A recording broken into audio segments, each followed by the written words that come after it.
প্রিয়জনের সাথে ঈদ করতে রাজধানী ছাড়ছে মানুষ। ভোর থেকেই রাজধানী মহাখালী, গাবতলী সহ সব bus terminal, rail station, Sadarghat launch টার্মিনালে রয়েছে যাত্রীদের ভিড়ের কারণে রাজধানীর সড়কেও দেখা দিয়েছে যানজট। আরও জানাতে যোগ দিচ্ছেন আমাদের সহকর্মীরা। কমলাপুর থেকে যোগ দিবেন আমাদের সহকর্মী জিসান আহমেদ এবং আবদুল্লাপুর থেকে ইমরান যোগ দিবেন এবং সেই সাথে সদরঘাট লঞ্চ টার্মিনাল থেকেও যোগ দিবেন মাহমুদুল হাসান। আমরা শুরুতে জিসানের কাছে যেতে চাই, তিনি যোগ দিবেন কমলাপুর রেলওয়ে স্টেশন থেকে। জিসান, যেমনটি আসলে বলছিলাম যে আজকে থেকেই ঈদের ছুটি শুরু হয়েছে, গ্রামমুখী মানুষ ইতোমধ্যেই যাত্রা শুরু করেছেন। কেমন দেখছেন রেলওয়ে স্টেশনের অবস্থা? সেখানে যাত্রীদের সমাগম কেমন দেখছেন, জানাবেন আমাদের। পবিত্র ঈদুল ফিতরের আনন্দ ভাগাভাগি করার জন্য ঢাকা ছাড়ছে, অর্থাৎ রাজধানী ছাড়ছে সাধারণ মানুষ।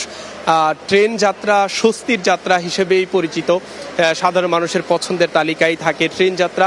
তাই আমরা কথা বলেছি, তারা বলছেন এখন পর্যন্ত সকাল থেকে প্রায় 12টিরও অধিক ট্রেন ছেড়ে গিয়েছে। তবে আমরা এখন পর্যন্ত ট্রেনের যে শিডিউল বিপর্যয়ের কোনো তথ্য পাইনি। স্টেশন ম্যানেজারের সাথে আমরা যোগাযোগের চেষ্টা করেছি, কিন্তু তিনি সময় দিয়েছেন 10:30টার দিকে তিনি ব্রিফ করবেন, তিনি আমাদেরকে বিস্তারিত জানাবেন। তবে আমরা প্ল্যাটফর্মে এসে যেমনটি জানতে পেরেছি এবং ট্রেনে থাকা যাত্রীদের সঙ্গে কথা বলে যেমনটি জানতে পেরেছি যে এবারের যাত্রাটা স্বস্তির হচ্ছে, কেননা যেহেতু শিডিউল বিপর্যয় নেই এবং তারা বলছেন যে ট্রেন যাত্রাটা অনেকটাই স্বস্তির, তাই তারা ট্রেন যাত্রাকে বেছে নিয়েছেন। তবে আমরা কয়েকজনের সঙ্গে কথা বলে যেমনটি জানতে পেরেছি যে টিকিট পাওয়ার ক্ষেত্রে অনেক জটিলতা থাকে, যেহেতু অনলাইনে টিকিট বিক্রি করা হয়, খুব কম সময়ে 3 থেকে 4 মিনিটের মধ্যেই টিকিট বিক্রি শেষ হয়ে যায়। তাই ভোগান্তির শিকার হন আসলে সাধারণ মানুষ, যারা মূলত অনলাইনে টিকিট কাটার যে ব্যবস্থা সম্পর্কে যারা জানেন না, তারা সেজন্য তাদের ভোগান্তি পোহাতে হয়। তো আমরা বেশিরভাগ যাত্রীর সঙ্গে কথা বলেছি, তারা আমাদেরকে জানিয়েছেন যে রেল কর্তৃপক্ষ এই বিষয়টি নিয়ে একটি সমাধান করা দরকার। সাধারণ মানুষের দাবি মূলত তিনি টিকিট পাওয়ার ক্ষেত্রে যে জটিলতা, সেই জটিলতা যেন দূর হয়ে যায়। আমরা দেখেছি এই পুরো কমলাপুর রেল স্টেশন ঘিরে যে নিরাপত্তার চাদর, সেটিও কিন্তু আমরা দেখেছি, কয়েক স্তরের নিরাপত্তা দেখেছি।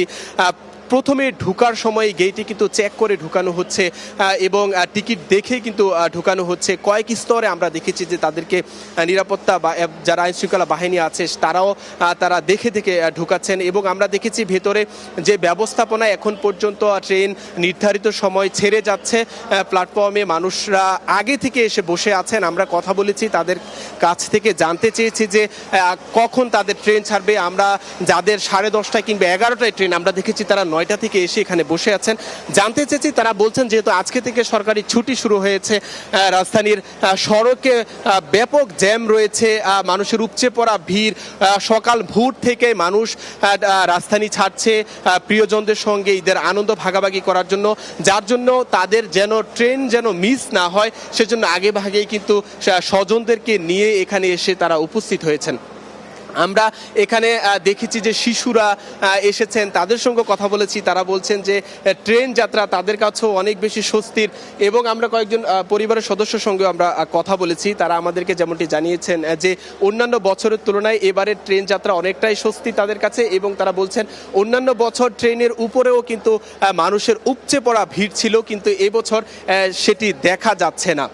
তো এই ট্রেন যাত্রা স্বস্তির, এজন্যই এখানে এখন পর্যন্ত আমার দুই পাশে 2টি ট্রেন রয়েছে, ট্রেনের মধ্যে যাত্রীরা রয়েছেন, তারা স্বস্তি নিয়েই বাড়ি ফিরবেন এমনটাই প্রত্যাশা তাদের। এই ছিল আমার কাছে কমলাপুর রেল স্টেশন থেকে সবশেষ। রৌফ। জিসান, আপনাকে অসংখ্য ধন্যবাদ। দর্শক, এ বিষয়ে আরও জানাতে আবদুল্লাপুর থেকে যোগ দিচ্ছেন সহকর্মী HM ইমরান। আমরা ইমরানের সাথে যুক্ত হতে চাই। ইমরান, আসলে যেমনটি দেখছিলেন যে আজকে থেকেই তো ঈদ যাত্রা শুরু হয়েছে, ঈদের ছুটি শুরু হয়েছে, আবদুল্লাপুরের কি অবস্থা দেখছেন, সেখানে যাত্রী সমাগম কেমন দেখছেন? সেই সাথে আরেকটি বিষয় জানতে চাই, সেটি হচ্ছে এই যে ভাড়া বাড়ানোর কোনো অপচেষ্টা আপনি দেখতে পাচ্ছেন কিনা, এখন পর্যন্ত কি তথ্য আছে আপনার কাছে? প্রিয়জনের সঙ্গে ঈদের আনন্দ ভাগাভাগি করতে রাজধানী ছাড়তে শুরু করেছেন ঘরমুখো মানুষ। ইতিমধ্যেই বিভিন্ন যাত্রীরা তাদের যে কাঙ্ক্ষিত যে যানবাহন সেটির অপেক্ষায় রয়েছে। আমরা আবদুল্লাপুর বাস টার্মিনাল রয়েছি, এখানে অসংখ্য মানুষের উপচে পড়া ভিড় লক্ষ্য করছি। যেহেতু সরকারের ছুটির প্রথম দিন আজ, সেই আজকের এই যাত্রায় আমরা একেবারে ভোর থেকে এখানে লক্ষ্য করছি যে যাত্রীদের অন্যান্য দিনের তুলনায় ব্যাপক চাপ বেড়েছে। পাশাপাশি যানবাহনগুলোর চাপও আমরা এখানে স্পষ্টভাবে দেখতে পাচ্ছি অনেকাংশে অন্যান্য দিনের তুলনায় বেড়েছে। আমরা অনেককে দেখতে পাচ্ছি যে এখানে তাদের যে কাঙ্ক্ষিত বাস বা কাঙ্ক্ষিত যানবাহন সেই যানবাহনের অপেক্ষায় রয়েছেন। কেউ বা টিকিট পেয়েছেন, কেউ বা অগ্রিম যারা টিকিট কিনতে পারেননি তারা এখানে এসেছে। অনেকেই এখন পর্যন্ত টিকিট পাচ্ছেন না, তারা হতাশায় ভুগছেন বলা চলে। পাশাপাশি এই আবদুল্লাপুর বাস টার্মিনাল, এখানে দেখতে আইন শৃঙ্খলা রক্ষাকারী বাহিনী তারা যাতে সড়কে বা যাতায়াতে যাত্রীদের কোনো প্রকার ভোগান্তি সৃষ্টি না হয় সেদিকে তারাও লক্ষ্য রাখছেন। এখানে আইন শৃঙ্খলা বাহিনীর পাশাপাশি বিভিন্ন টিমের সদস্যরা এখানে রয়েছেন। এই যে ঈদযাত্রা সেটি সুস্থি করতে সরকারের পক্ষ থেকেও বিভিন্ন উদ্যোগ গ্রহণ করা হয়েছে। আমরা আবদুল্লাপুরের কথা যদি বলি তাহলে এখানে আমরা অসংখ্য মানুষকে দেখতে পাচ্ছি যারা এখনো সেই কাঙ্ক্ষিত বাসের অপেক্ষায় রয়েছেন। যেহেতু এবারে সরকারের ছুটি 7 দিন, আজকে সেটি শুরু হয়েছে। গতকালও আমরা দেখেছি যে বিভিন্ন জায়গায় যাত্রীদের উপচে পড়া ভিড় ছিল। তবে গতকাল বা অন্যান্য গত কয়েকদিনের তুলনায় আজকে কিন্তু যাত্রীদের চাপ বেড়েছে, পাশাপাশি যানবাহনের চাপও বেড়েছে। আমরা এখন পর্যন্ত এখানে এসে বেশ কিছু জায়গায় গিয়েছি এবং এখানকার যাত্রীদের সঙ্গে কথা বলেছি। বেশ কয়েকজন যাত্রী বলেছেন যে অন্যান্য বারের ঈদের তুলনায় এবারের যাত্রাটা অনেকটা স্বস্তিদায়ক। পাশাপাশি এখন পর্যন্ত এখানে বাড়তি অতিরিক্ত যে ভাড়া নেওয়ার যে বিষয়টি সেটি এখন পর্যন্ত এখানে লক্ষ্য করা যায়নি। এখানে আমরা দেখছি যে বিভিন্ন যাত্রীরা যারা রয়েছেন তারা তাদের কাঙ্ক্ষিত যে সেই গন্তব্য যাওয়ার জন্য অপেক্ষায় রয়েছেন। কেউ বা কিছুটা ভোগান্তিতে পড়ছেন, যেহেতু সড়কে দীর্ঘ লাইনে অর্থাৎ যানবাহনের সারিও আমরা লক্ষ্য করছি। পাশাপাশি এই যে ঈদযাত্রা সেটি অনেকটা স্বস্তিদায়ক করতে এখানে বিভিন্ন আইনশৃঙ্খলা বাহিনীর সদস্যরাও কাজ করছেন। এখানকার আরেকটি বিষয় স্পষ্ট যে যেহেতু আবদুল্লাপুর বাস টার্মিনাল এখান থেকেই উত্তরবঙ্গের যে যাত্রীরা রয়েছেন তারা এখানে অপেক্ষামান রয়েছেন। অনেকেই টিকিট পেয়েছেন। এখানে যদি একেবারেই বলা চলে তাহলে ভোর থেকেই যাত্রীরা অপেক্ষায় রয়েছেন কখন তাদের যে কাঙ্ক্ষিত যানবাহন সেটি তারা পাবেন। অনেকেই বাস টার্মিনালে এসেছেন, তারা তাদের গন্তব্যে পৌঁছানোর যে আবেগ বা আকুতি সেই আকুতি করছেন। যারা টিকিট এখন পর্যন্ত পায়নি তারা বিভিন্ন টার্মিনালে যাচ্ছেন, কাউন্টারে যাচ্ছেন, আকুতি করছেন যাতে তাদের পরিবারের সঙ্গে ভাগাভাগি যেতে পারে সেই আকুতি তারা করছেন। এই ছিল আমার কাছে আবদুল্লাপুর বাস টার্মিনাল থেকে সর্বশেষ। ইমরান, আপনাকে অসংখ্য ধন্যবাদ। দর্শক, এবার সদরঘাটে চলে যেতে চাই, সেখান থেকে যুক্ত হবেন আমাদের সহকর্মী মাহমুদুল হাসান।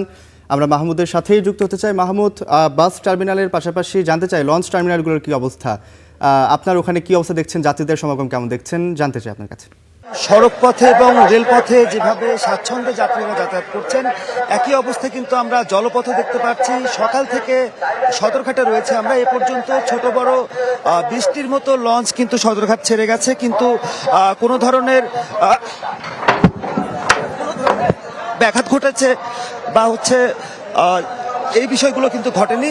স্বাভাবিকভাবেই কিন্তু যাত্রীরা লঞ্চ টার্মিনালগুলোতে আসছেন এবং বড় ধরনের কোনো অভিযোগ ছাড়াই কিন্তু এই লঞ্চগুলো ছেড়ে যাচ্ছে এবং বিশেষ করে আইন শৃঙ্খলা বাহিনীর সদস্যদের কিন্তু বাড়তি তৎপরতা আমরা দেখেছি। কোনো ধরনের হয়রানি হওয়া বা যাত্রীদেরকে ভোগান্তি করা, বাড়তি ভাড়া নেওয়া, এই বিষয়গুলো কিন্তু আমরা এই টার্মিনালে দেখিনি। এবং বেলা যত গড়াচ্ছে তত কিন্তু মানুষের ভিড় বাড়ছে, যেহেতু সরকারি অফিস আদালতগুলো এর মধ্যে ছুটি হয়ে গেছে এবং মানুষ যেভাবে পারছেন সেভাবেই কিন্তু বাড়ির পথে যাত্রা করছেন। যাত্রী যারা এসেছেন অনেকের সাথে কথা বলেছিলাম আমরা। প্রতি বছর যে ধরনের অভিযোগগুলো ওঠে, বাড়তি ভাড়া নেওয়া বা যে নানা ধরনের হয়রানির যে অভিযোগগুলো সদরঘাটে ওঠে, এবার কিন্তু সেই বিষয়গুলো নেই। এবং সবচাইতে লক্ষণীয় বিষয় হচ্ছে এবার কিন্তু আইন শৃঙ্খলা বাহিনীর সদস্যরা এই সদরঘাট টার্মিনালের পরতে তারা অবস্থান নিয়েছে। শুধুমাত্র যে কোস্টগার্ড বা পুলিশ তা কিন্তু নয়, এখানে সেনাবাহিনীর ক্যাম্প রয়েছে, এখানে র্যাব রয়েছে, বিজিবি তারাও কিন্তু এখানে রয়েছে। অর্থাৎ আইন শৃঙ্খলা বাহিনীর সদস্যদের করা নিরাপত্তার চাদরেই কিন্তু সদরঘাটের যে যাত্রী যারা তারা কিন্তু এই লঞ্চ যাত্রা করছেন। এবং আমরা হয়তো দু একজন যাত্রীর সঙ্গে একটু কথা বলার চেষ্টা করব, তাদের অভিব্যক্তি একটু জানার চেষ্টা করব। আপনার সাথে একটু কথা বলতে চাই, কোথায় যাচ্ছেন এবং পরিবেশ কি? ইলিশা ভোলা। এবার লঞ্চ যাত্রার পরিবেশটা কেমন? আমি তো মাত্র এসে দাঁড়ালাম, দেখি নাই তো, এখনো ভিতরে যাই নাই তো। আপনি কি আপনার যে লঞ্চে যাবেন সেই লঞ্চের টিকিট পেয়েছেন? না, কেবিন খুঁজতেছে। আচ্ছা, আপনার সাথে একটু কথা বলতে চাই। নারীর টানে বাড়ি ফিরছেন, বাড়িতে যাচ্ছেন, কেমন লাগছে? অবশ্যই ভালো লাগতেছে, অনেকদিন পর ঈদে বাড়িতে যাচ্ছি, বাবা মার সাথে ঈদ করব, বাচ্চা কাচ্চা বউ বাচ্চা নিয়ে সবাই যাচ্ছে, নিশ্চয়ই অনেক ভালো লাগতেছে। সদরঘাটে যতটা সময় অতিবাহিত করলেন আপনি, যতক্ষণ ধরে এসেছেন, কোনো ধরনের অনিয়ম বা বাড়তি ভাড়া নেবার কোনো বিষয় চোখে পড়েছে? না না, অনেকটাই ভালো মনে হইতেছে, একেবারে ফ্রেশ, কোনো যানজট নাই, মনে হইতেছে যে খুব ভালোভাবে যাচ্ছে। আপনাকে ধন্যবাদ। শুনছিলাম কিন্তু একজন যাত্রীর সাথে কথা বলছিলাম, সবচেয়ে সুবিধাজনক যে অবস্থাটি তৈরি হয়েছে সেটি হচ্ছে যে আজকে কিন্তু রাজধানী জুড়ে যানজট একেবারে নেই, অর্থাৎ মূল যে সড়কগুলো ফাঁকা, যে কারণে কিন্তু যাত্রীরা খুব সহজেই লঞ্চঘাট বলি, রেল স্টেশন বলি বা বাস স্টেশন বলি, সেগুলোতে পৌঁছাতে পারছেন কোনো ভোগান্তি ছাড়াই, এবং নির্ধারিত সময়ে তারা কিন্তু যাত্রা করতে পারছেন। তো আমরা রয়েছি এখানে, একটু পরে এখানে কোস্টগার্ডের পক্ষ থেকে, সেই বাহিনীর পক্ষ থেকে একটি ব্রিফিং করা হবে এবং র্যাবের পক্ষ থেকেও কিন্তু এখানে তারা অভিযান চালাবে। তো সেই সময় হয়তো বা আমরা আবারও নতুন করে যুক্ত হতে পারি। এই ছিল আমার কাছ থেকে লঞ্চঘাটের সর্বশেষ। মাহমুদ, আপনাকে অসংখ্য ধন্যবাদ।